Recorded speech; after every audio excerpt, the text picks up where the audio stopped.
میں کیا کروں، میں عادت سے مجبور ہوں.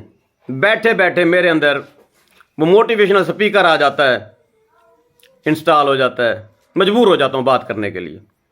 بہت سارے لوگوں کو میں نے دیکھا ہے خوف میں مبتلا ہوتے ہیں، بیمار ہوتے ہیں، میرے پاس آتے ہیں جی نبض دیکھیں جی بس طبیعت ٹھیک نہیں ہے جی، سن ہو رہا ہوں جی، طبیعت اچھی نہیں ہے، بس یہ ایسے چونٹیاں رینگتی ہیں جی، بس یہ بات نہیں کر سکتا ہوں جی، بس کانپیں ٹانک جاتی ہیں جی، زبان لڑکھڑا جاتی ہے جی، سن رہتا ہوں جی، نیند نہیں آتی جی، ذرا پرسکون نیند نہیں آتی، سوتا ہوں تو یوں جھٹکا لگتا ہے جی، وہ نیند خراب ہو جاتی ہے جی، بندہ اچھا نہیں لگتا جی، زبان چڑچڑی ہو جاتی ہے جی، طبیعت چڑچڑی ہو جاتی ہے جی، غصہ آتا ہے جی. ایک بات میری آپ لوگ ہمیشہ یاد رکھیں، آپ کو دوائی کی ضرورت نہیں ہے، آپ کو ایک اچھے عالم دین کی ضرورت ہے، مولانا شہزاد حکیم کی آپ کو ضرورت ہے. بے خوف ہونا ہے نا، با کردار ہو جائیں. جب جب آپ کے کردار میں کوئی خامی آئے گی، کوئی آپ کا کرتوت میلا ہوگا، آپ کی کانپیں ٹانگ جائیں گی.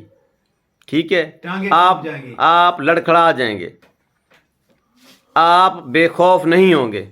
بے خوف ہونا ہے، کردار کو اچھا رکھیں، اعلیٰ رکھیں، آپ کبھی خوفزدہ نہیں ہوں گے.